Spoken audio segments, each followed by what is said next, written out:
Welcome to Health Matters, a public health information show produced by the Farmington Valley Health District. I'm your host, Justine Ginsberg. Diabetes is a chronic disease that many people face throughout their lifespan. Some develop type 1 early in life and must navigate a lifetime of management.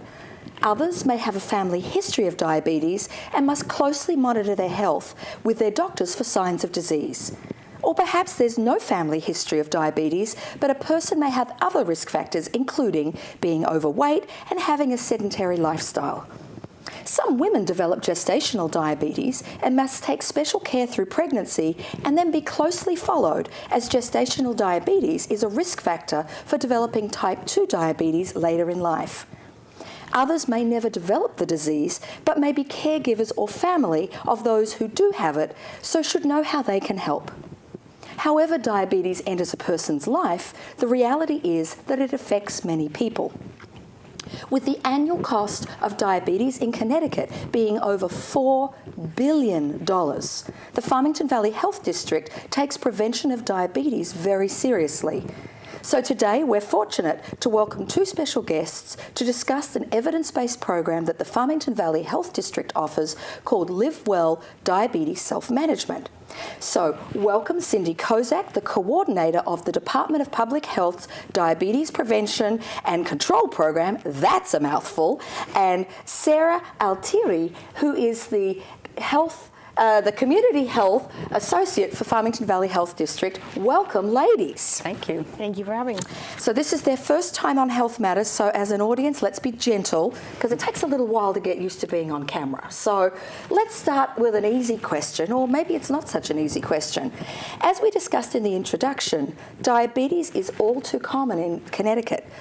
Can you tell us a little bit more about the prevalence of this disease?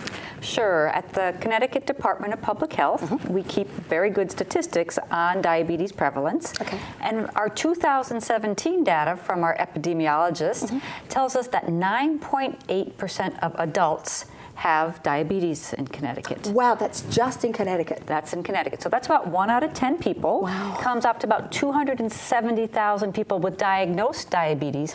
But then, unfortunately, we know there are other people who not yet diagnosed. Absolutely. So we've got about a total of 14% of our population that has either diagnosed or undiagnosed.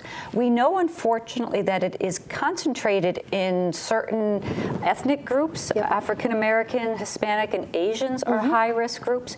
We also know that diabetes prevalence is higher in folks with lower income, lower educational status. So a lot of the work that we do at the Connecticut Department of Public Health really looks to find the undiagnosed and to help people get into good care. Absolutely, and I suppose when we look at the specific cultural predispositions, a lot of that's got to do with like a genetic predisposition. Therefore, there are certain people who are more likely to develop certainly type 2 diabetes. Yes, our department does focus mostly on type 2, and I know we'll talk more about those differences in a moment. Absolutely. So for the viewers at home, we often don't know diabetes as just diabetes. It's known kind of colloquially and could you say affectionately in some homes by different names. You know, Sarah, you and I teach together. What have you heard diabetes called? Well, I've heard diabetics describe diabetes and the symptoms of diabetes in all different ways. You might hear somebody say that they are borderline diabetic, which might mean that they are pre-diabetic, which means they still have time to reverse some of the damage being done to their pancreas, and they can enter into our program at that time, and it's a great time to start to learn so that they don't become a full-blown diabetic. I know my my mother-in-law, who passed away a number of years ago, was originally from Serbia, so she had this beautiful way with trying to meld the Serbian language and the English language, and she used to say she had a little bit of sugar. Yes. Just a little bit of sugar. We hear that as well. Do you hear that a lot, Sarah, Cindy? you've heard that term. And I think it's being like a little bit pregnant. So you need to be very careful with a little bit of sugar and take it very seriously. Sarah, as you said, even going upstream to that pre-diabetes range is really helpful, so people can get a hold of this early on. Absolutely, and I think once upon a time it was much more to do with the monitoring of urine, and a little bit of glucose in the urine meant I had just a touch of sugar, but if I just leave the sugar out of my tea, I should be fine. We'll talk a little bit more about some of the ways we need to control diabetes, but let's go back to basics. So there are different types of diabetes. Can you help us to better understand, Cindy, what those types are? Sure. Type 1 diabetes is about 5% of the cases. Okay. It's an autoimmune disease. Okay. Often happens in childhood, but it can happen later on in life. Used to be called insulin-dependent diabetes or juvenile onset diabetes, but now we know it as type 1. Very serious, to take care with a good endocrinologist, to see a certified diabetes educator, to monitor blood sugars, follow a healthy diet, get physical activity, don't smoke. So really, type 1 is important. It is 5% of the population with diabetes. So it's not, I have had patients say, type 1 is the best type to have because it's number one. Oh, it's not really number one. Oh dear. Well, I really, it is important that people appreciate that whether it be type 1 or type 2, they're both very serious. Absolutely. And when people get into the discussion of a little bit of sugar or a borderline, that pre-diabetes or that transition onto type 2 diabetes, which is really 95% of the cases. Also important to monitor blood sugars, follow a healthy diet, get physical activity, discontinue smoking if a person is smoking, get good dental care, keep up with the lab. So both forms of diabetes are really similar, or can be, in their course. We take both very seriously. Gestational diabetes, as you referred to in the introduction, predisposes a person, as you described, to type 2 diabetes later in life, so important to monitor that. And then Sarah talked about this pre-diabetes, which is a blood sugar that's higher than normal, but not yet to the diagnosis of diabetes. And Sarah, thank you for mentioning that people can get a hold of their pre-diabetes and prevent or delay type 2 diabetes with just a small amount of weight loss. 5% weight loss in a diabetes prevention program is really the way to go for pre-diabetes, or in the Living with Diabetes program that you folks offer as well. Yeah, and I think sometimes type 2 diabetes is also referred to as lifestyle diabetes. It's the thing that we can adjust our lifestyle, as you said, losing that just 5% of weight, maybe some exercise and some dietary changes. There is a lifestyle association with that, whereas type 1 diabetes is not able to be reversed in that way. Right, you cannot reverse it, but I will stress that many people with type 2 diabetes will need medications. Absolutely. Insulin or other injectables. So the point is that diabetes is serious. And I wonder if sometimes the minimizing by calling it a little bit of sugar is trying to deal with the fact that it's such a complicated disease that maybe by kind of creating almost a cute term for it, it doesn't seem quite as onerous, when in fact it actually is. So thank you for helping us to understand a little bit more about the different types of diabetes. So obviously, nobody wants a chronic disease. It's not something that you kind of sign up for in life voluntarily. But why is diabetes such a problem? We know that, like many other health issues that are related with a chronic disease, there are additional complications that can occur. So what can occur when you have diabetes? What are some of the comorbidities that can happen? I heard a physician once describe that diabetes doesn't keep good company. So It's a good way of describing it. So unfortunately, there are a lot of comorbidities. And the number one that people don't seem to always appreciate is the number one complication of diabetes is heart disease and stroke. But it also can affect the kidneys, the eyes, the nerves, and especially the longer nerves that go down to the feet, resulting in lower extremity amputations.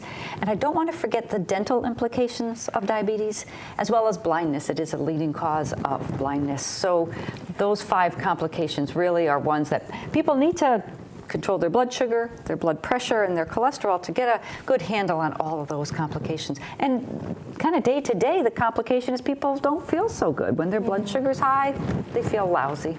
And you know, it's sometimes interesting in a general practice, often somebody will present with some of those other complications and then diabetes is discovered afterwards. Right. So already the disease has progressed to a point that there's some additional comorbidities. So as Sarah mentioned earlier, getting into that at that pre-diabetic stage is so important because it can get away from you quickly, and it's so important to be able to maintain that good health. So we're fortunate. We do have some amazing evidence-based programming that's available in the state of Connecticut and throughout the United States. And we have one of those programs in the Farmington Valley Health District that helps people who are suffering from diabetes, people who may be pre-diabetic, or people who are the family members and caregivers of somebody with diabetes begin to cope and maintain some sort of self-management. So, Sarah, why is an evidence-based program so important? So the evidence-based programming is so important, in short, because we know that it works. It's been evaluated. It continues to be evaluated. The creators can control and adapt the content so that it stays current, and people will always get something out of it. Absolutely. Cindy, did you want to add any more to like the evidence-based component? I know for the viewers at home who may have done some of the classes, particularly with Sarah and I, that's why we ask you to fill out those surveys, because that all goes back and that's part of the evaluation and recognising what's working, adapting for what's more current, and of course, you know, being able to create a program that moves with the changing discoveries in health. That was a great point, Sarah, the fact that Stanford does work to keep things up to date, specifically some of the information on medications is updated. To go back to your point about evidence-based, the research on the program has shown a nice decrease in A1C for participants, so that 3-month average of blood sugar is shown to improve. They also show improvements with things like communication with physicians and self-confidence or self-efficacy. So a lot of the research shows how effective the program is, and not just when people write the evaluation that, you know, I changed my eating habits, but really measured in a very research-controlled way. And so, Cindy, could you tell us a little bit more about the Stanford University program and how it kind of came to be and why it's so important that we use it today? Sure. So the program was developed out at Stanford University. It's now transferred or shifted over to a different organization called the Self-Management Resource Center, but we know it in Connecticut and mostly across the states as the Stanford, or we call it Live Well. But it started back in 1978. A woman named Kate Lorig began with an arthritis program, and from there she went on to test it and develop the arthritis, and then on to a number of programs, including the chronic disease self-management program, which we do here in Connecticut. It's a bit broader. It's open to people with heart disease, with arthritis. So we conduct that one. We also recently started a chronic pain program in Connecticut, and it's been very popular. People very much know when they're in pain, and the program's been helpful there. So we've been doing the diabetes version of Stanford since 2004. I'm sorry, it started 2004. We started Connecticut 2010. Just want to make it known, too, that it is available in Spanish as well. So we have some sites in Connecticut doing Spanish DSMP. Absolutely, and there's actually a large print text as well for those who are vision impaired, which is excellent. So, in public health, we always focus on prevention. And we often talk about in communities, the importance of self-management. So can you tell us a little bit about why that's so important? I mean, we talk about self-management at home, you know, self-management of finances. Why is it important in terms of your health, and specifically something like diabetes? Well, diabetes is a chronic disease, so a person's going to have it for a long time, and we really want to put the person with diabetes in the center of that care circle. So the physician, the nurses, diabetes educators are helping the person, but really self-management, because if you think about it, a person would go to see their doctor 4 times a year for 15 minutes. And the other 364 days, 23 hours, the person is managing their condition with the help of family and friends. And with the help of professionals and self-management classes. Because in addition to figuring out how to modify their nutrition and their physical activity. There's a lot of emotional concerns that people bring to the program.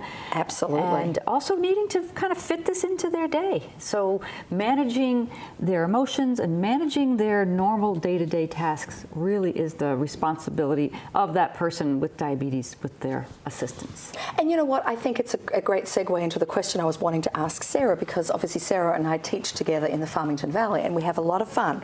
Those folks at home that want to have, a little bit of extra fun, come and sign up and play with Sarah and I through the diabetes program. It's an excellent class to take.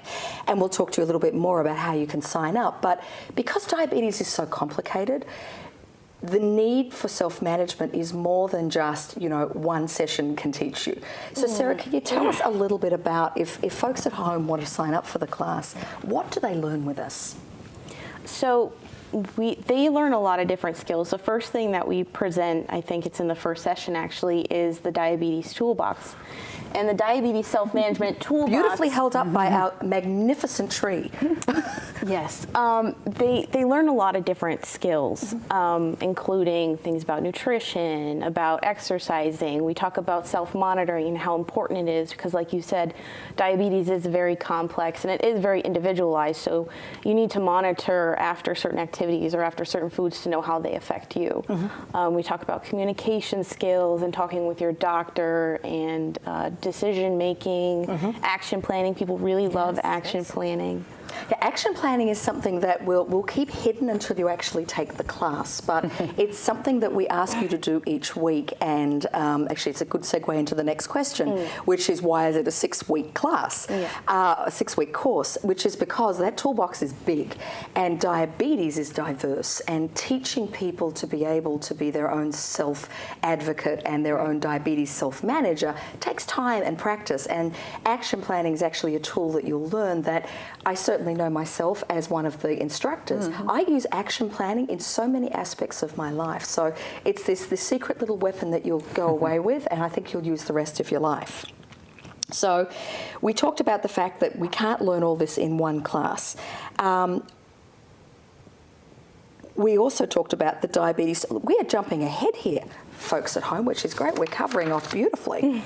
So recognizing that in that toolbox, diet jumps out. And I know that anyone that I have worked with as a nurse, anyone I've worked with in the community who learns they have diabetes, suddenly realizes diet becomes a prime focus for how we're going to look after ourselves. Why diet? Well, Cindy, your background, yes, this is all you, my friend. Yes, you are what you eat, right? You are what you eat. So if you eat junk, you're going to feel junky. When you eat healthy food, you feel healthier. In the diabetes self-management program, we focus a lot on balancing carbohydrates, proteins, and fats. And that's when people struggle with knowing what a carbohydrate is and where it lurks. Yes. It's a complicated one. Yes. Well, can we show the book? Absolutely. We have a reference, and in our Living a Healthy Life with Chronic Conditions, there is a section there, the gray pages, where it really focuses on nutrition, the different carbohydrate foods, the protein foods, and the fats. So we study this, and we actually do some menu planning, 2 opportunities for menu planning in the program. We talk also about label reading, but as I mentioned, it's the carbohydrates that really are the biggest driver of blood sugar when you're talking about the nutrition aspect of caring for diabetes.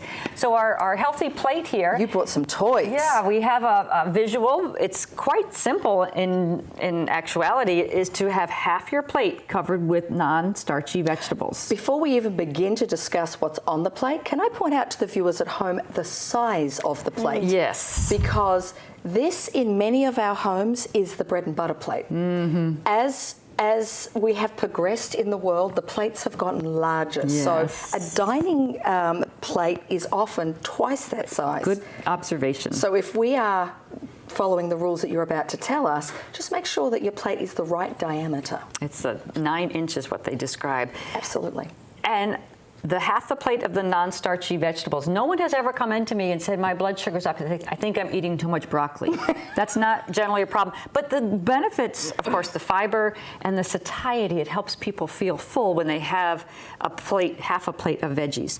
And then the other half of the plate, we divide in half again. About a quarter is a starchy food, maybe a third of a cup of pasta, maybe your potatoes or peas or rice, which in many cultures is a very important part of every meal. And then the portion of protein. Americans get much too much protein in general. So we talk about the size of a deck of cards or the palm of your hand. It covers about a quarter of the plate.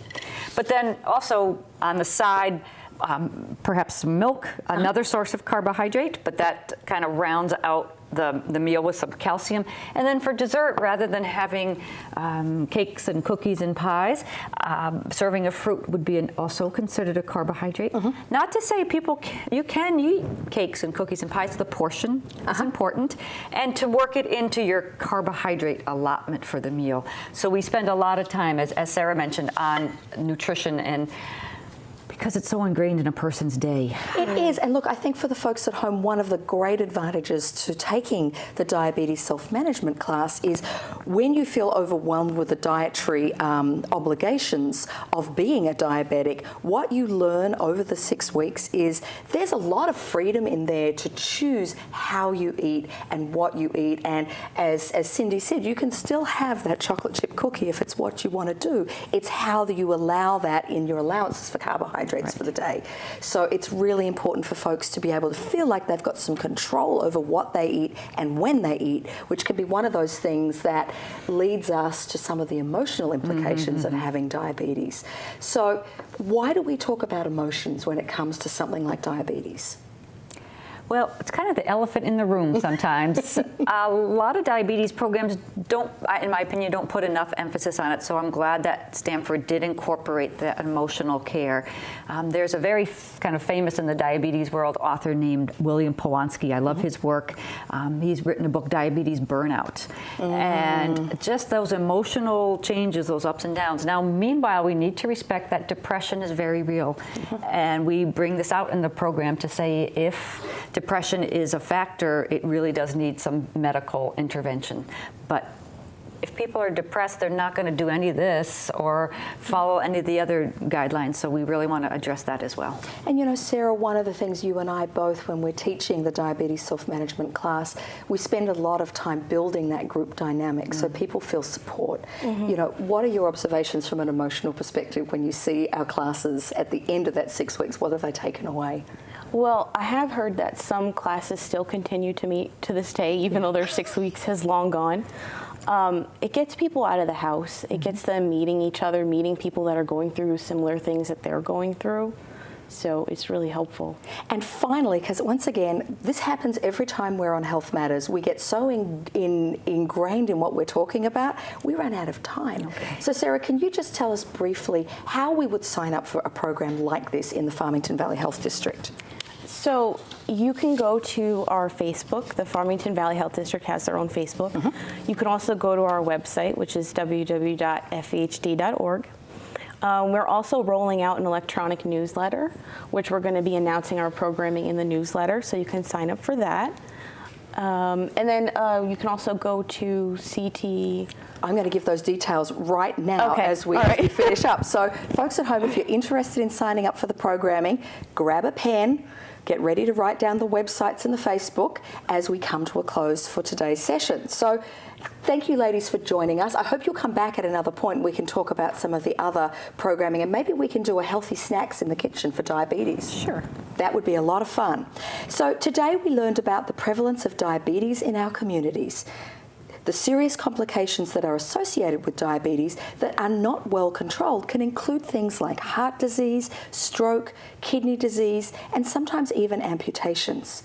We learned that one of the most important things an individual can do when they're diagnosed with prediabetes or diabetes is learn the importance of self-management. Being able to understand how diabetes affects us individually and then how we need to adjust to deal with some of the challenges that we can face can be the difference between successful management or experiencing additional complications. The Farmington Valley Health District offers Live Well with Diabetes self-management classes in many of our senior centres and libraries throughout the 10 towns of the Farmington Valley. This is a 6-week, 2 hours a week class program that empowers both those suffering with diabetes and those who are the caregivers of sufferers. It gives everybody the tools they need to deal with a very complicated disease. Prevention is always the simplest approach. So we encourage those that are in our communities that are at risk of diabetes or who have been diagnosed with pre-diabetes to please enroll in this program to gain the valuable information you need about self-management. For information about when the next diabetes self-management course is being conducted, please log on to grab your pen, our Farmington Valley Health District website, which is www.fvhd.org, or our Facebook page, which is FVHD, or grab your pen again, www.cthealthyliving.org. So until next time, please remember that your greatest wealth is your health.